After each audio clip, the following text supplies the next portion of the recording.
what's up, and welcome to How to Become a Terrible Person, the only podcast on the internet helping you become the best, worst person possible. Indeed. Oh, sorry I cut you off there. No, it's fine. I'm already a terrible person. Ashley Footer, you can search for her on all the social medias. Hello. I'm at Pomo and Kitch. We have a telephone number, 910-557-2871, 910-557-2871. And Ashley, we have one rule on this podcast. What is it, Grant? We listen to a question. We answer it. If we answer it properly, my favorite part. we ring the bell. The bell. We need a louder bell, Ashley. Will this work? Try it. Well, that'll do. Okay, that'll good. do. Okay, great. I love it. 910-557-2871. Ashley, we're going to dive right into becoming terrible. Let's go. We're going to check in with our voice guy, Tim. Question 1. I'm a junior in college and have no idea what I should be when I grow up. Should I be concerned? How should I figure it out? Junior in college. Junior in college. What does that put them at? 22? 23? Somewhere around there. Yeah. When did you figure out what you wanted to be as an adult, Ashley? I decided on my major, I want to say going into my junior year. So he's not that far behind me, normal? honestly. I feel like, I don't know if that's normal, but for me it was. Like, I know, you know those people from the time they're 7 that are like, I'm going to be a nurse. Like, forever. And they know, and they just go directly to nursing school, and then they get a job at the hospital, and then you just sit there and you think, wow, they're so driven. That wasn't me. Do you know what I said I wanted to be when I was 7, 8 years old? I don't know. Firefighter? I wanted to be a lawyer. Oh. Look at me. The farthest thing from I wanted to be the a lawyer. law. I don't remember actually deciding. I remember how terrified I was when I was in business school. I went to Indiana University. Right. 3 weeks. I was in the business program. And then I said, 3 weeks in, you just said F it? I said, screw this noise. Wow. And then you went to music school. I went to music school. And then you went to journalism school. And then, no, this is even crazier. About midway through the music degree, or about maybe a year left in the music degree, I dropped out of music school to go to mortuary school. I didn't know you went to school for that. I didn't end up going to school. I did my apprenticeship. So I did about 6 months of going out on calls, assisting in embalming bodies, cremating bodies, that sort of thing. And then after about 6 months, working about 70 hours a week, I was, nah, I'm going to go back to music school. I want to see this through. But I remember how scared I was when I realized I want to be a musician or I want to be a radio guy. Yeah. Like you kind of have to draw a line in the sand and say. And then it's hard because, like, how do you know if the line you're drawing is the correct line? What if that's not what's right for you? I feel for this guy. Because you could have a whole life and then all of a sudden be like, oh, it hasn't been working out so far and I haven't realized it. This wasn't what I was supposed to be doing. How wild is that? I don't know if I'm going to be able to help this guy. I don't think you should be worried that you're behind. No. First off, dude. You're in college, first of all. Yes. Congratulations. That's a big step. And the fact that you're worried means you care, which is a great thing that he cares. Because a lot of people, I feel like, don't care enough to be worried. Do you think there's a point where if he wasn't worried, it would kind of be like not good? Like if he were leaving maybe his junior year and he were like, oh, I gotta going into his senior year, maybe?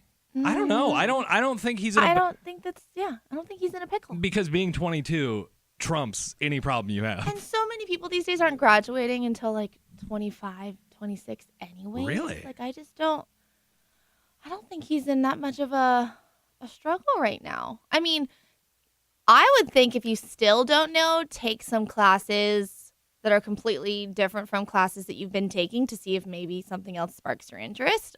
Or get on YouTube and just start looking up things you're interested in. YouTube like University. Knife making. Yeah. Learn how to make something. Pottery. I figure there has to be something, too, that if you're not doing exactly what you want in your life, if you have a hobby that will at least exercise, you doing something you want to do, I think that's super healthy. So even if you're not, like, for example, I kind of realistically never thought I'd be a musician. Like I was going to music school, but I was like, am I really going to be a drummer? a professional right. musician. Okay, I see what you're saying. It's like, sure, I'm going to You're school. always going to play music, but you mean like get paid for it. I'm buying time. I'm just I'm killing 4 years. That was more or less how I approached music school, which is now in hindsight, I wish I would have focused a little bit more because when I met you, in the other undergraduate degree that I was part of, it was just like I enjoyed it. I didn't think it was something I had to do. I felt like it was something that was given to me.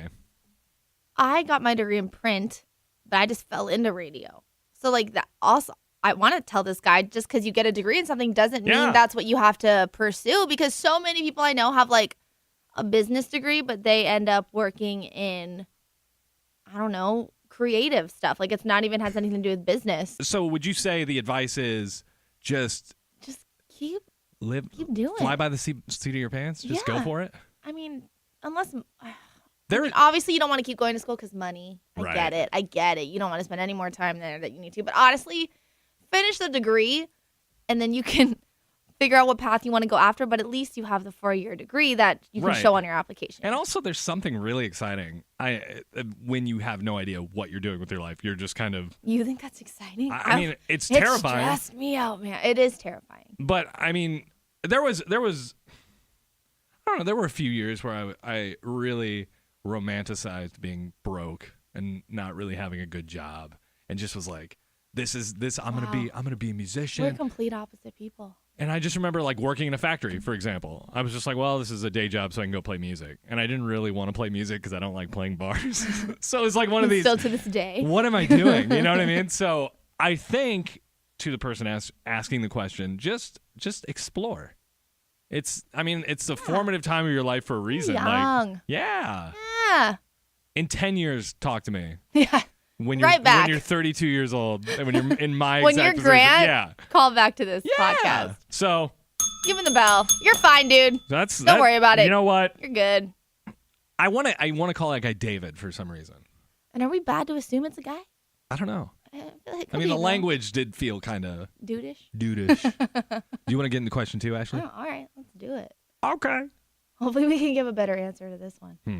My girlfriend has cooked our meals for the past year and a half. The problem is I don't like her food. Too many flavors I don't know. What should I do? I don't want to hurt her feelings.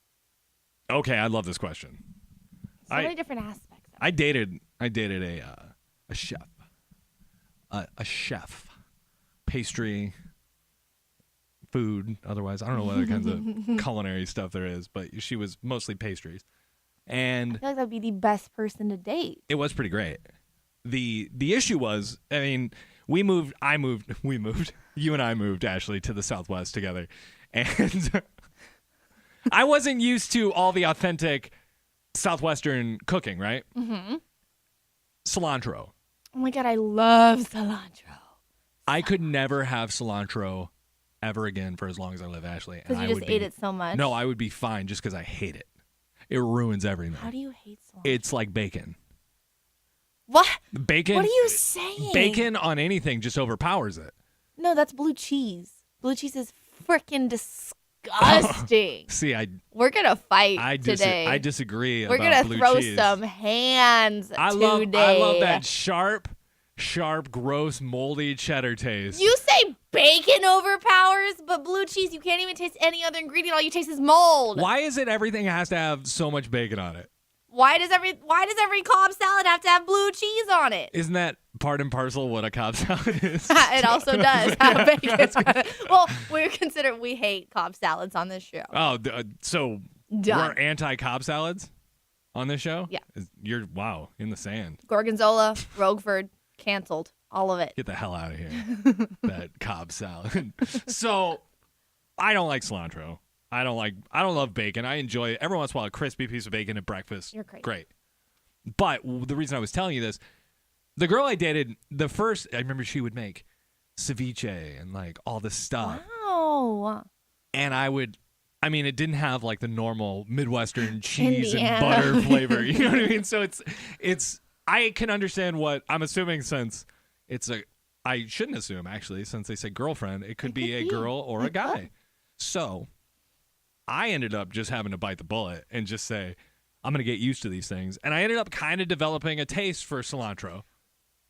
But he said they've been eating it for a year and a half and they're still not liking the flavors. Like, if you've been eating it that long and you still don't like the cooking, I would say mention it. Get out. Dump her, right? No. If you've been together for that long, you owe it to that person to be honest with them. Right. That's what I would say. Yes. I would say just. And there's totally a way to bring it up. Be like, when you take a bite, you just be like, you know what? I love you and I appreciate that you do all of this hard work to make me a very nice meal when I get off work. I'm so appreciative.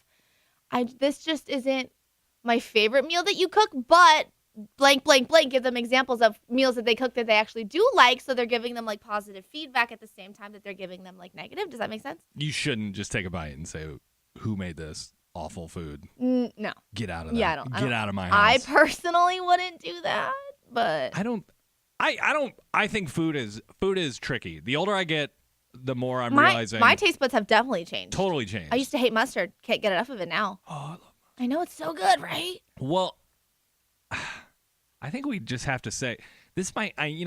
This seems. Are we butting heads on this? No, this just seems like we're at a point where we need to tell this guy, be honest. Be cool. I would say be honest. Just be cool. Like your girlfriend has to have taste too. There's got to be things that she doesn't like. Exactly. So you have to So you have to meet have in the that middle. discussion. Mhm. Yeah.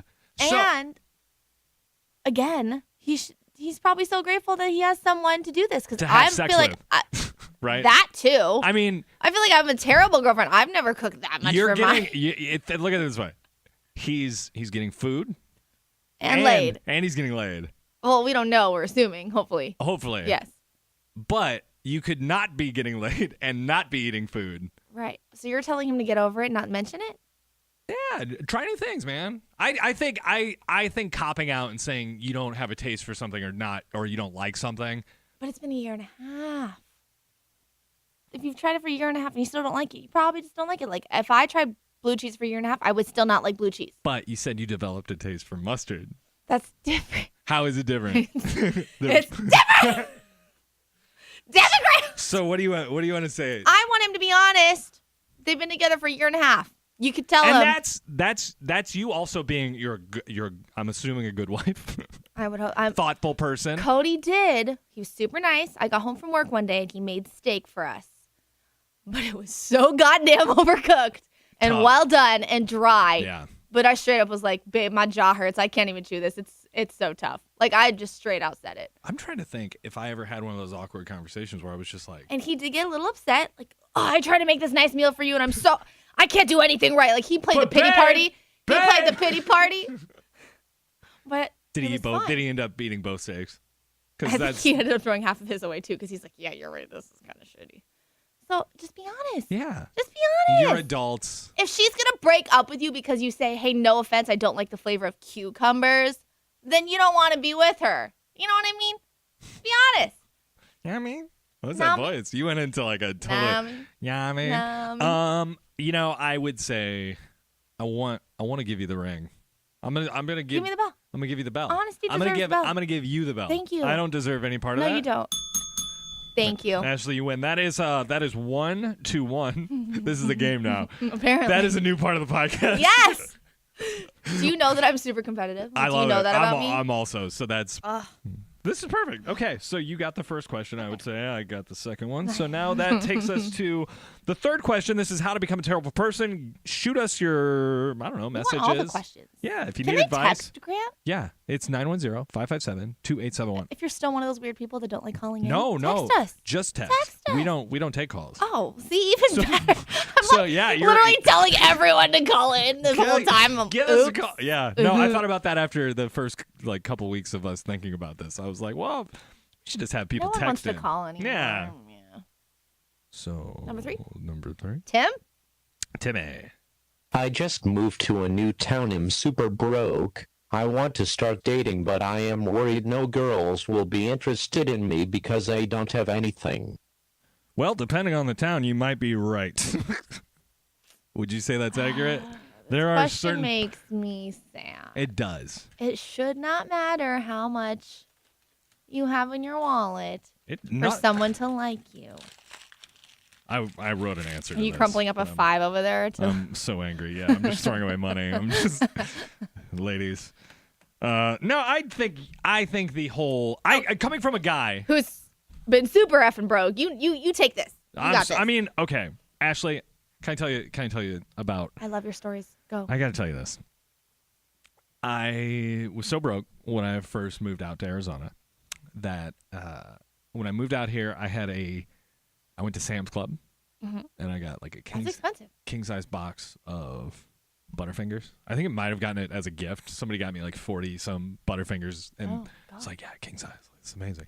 Then I got a big bag of beef jerky, and I was out here for about 3-4 weeks. The Butterfingers ran out. Oh no! Wait, you lived off of Butterfingers? I'm not real happy to say this, but I basically, for the first maybe month, 2 months I was out here, after I bought all my furniture, I just was eating beef jerky and Butterfingers and like drinking carbonated water out of a soda stream. So I just make my own. And it was pretty. And then I would just play Batman Lego 2 by myself in my studio apartment for 4 or 5 hours a night. God. Yeah, it was a pretty great life for a while.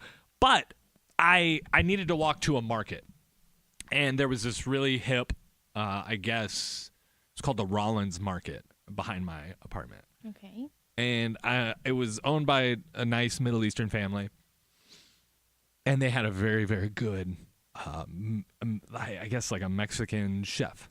Okay. Amazing burritos. Yum. Like I would argue even someday I just have to take you to Rollins Market, this crummy Just little to get the so you burrito. can get a burrito because it's amazing. Okay. So I go there, I'm sitting, chatting, and I'm like, okay, I get a burrito the first time, destroy it.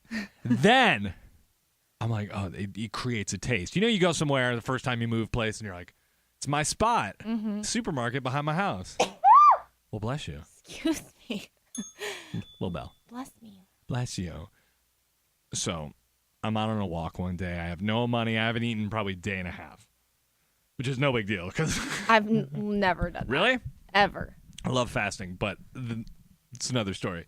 The day that I was super hungry, I was like, I don't know how I'm going to do this. I'm so tired of being broke. I'm 28. I've been doing this since like I moved out of my parents' house, which was amazing. So it's been, several years of being broke, and I like that. I'm walking down the hall. I'm walking down the road, and I see a shiny thing in the middle of the sidewalk. I'm like, hey, what's this? I'm thinking like, what is it? What the hell is just in the middle of the sidewalk? You get closer, and I'm like, oh, it's a burrito. Wait, what? So there was a burrito just in the middle of the sidewalk, half unwrapped, and just laid on the ground. You did not eat it. I picked it up. No. And it was a chicken Caesar wrap. And it was like, we live in Arizona. I just picked it up off the ground and ate this chicken burrito. Did you get food poisoning? No. It was the greatest. I mean, it was one of the best chicken Caesar wrap burrito things I've ever had. What in the world? But I think you develop character from stories like that, from times like that. Yeah, and I think and parasites. True. But if you're moving to a new city and you don't have any money, it's okay. Like you make friends. Okay. And it's a real time in your life to make friends who like you for you. Yeah, and are on your real Yes. socioeconomic level. And like some of my best friends in life are some of the people I met at my poorest moments, where I was just broke and I just was like, oh, I'm in this band, just met random people. And I think there's real value in just deciding, screw it, I'm gonna live my life here, and just not concede to being I wanna like get a girlfriend who, I don't know.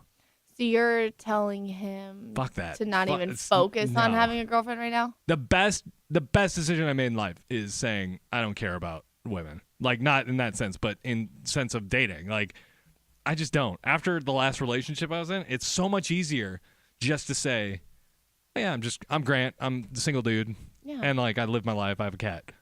Yeah. And nothing complicates that.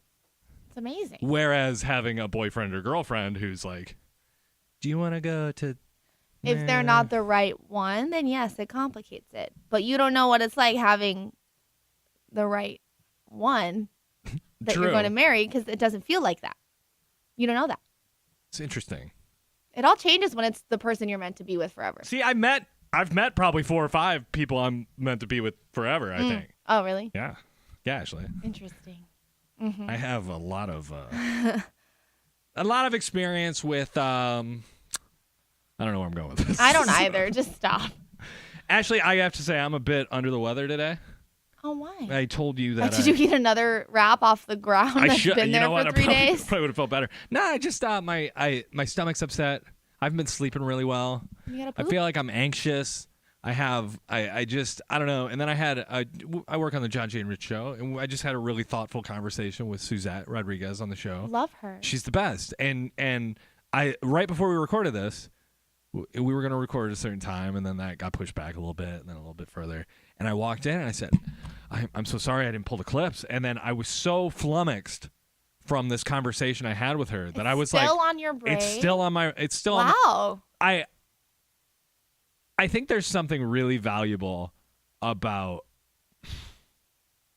I don't know, being honest about your mental health on certain days. I 100% agree. And I think mental health is one of those things where it's not smart to be stoic.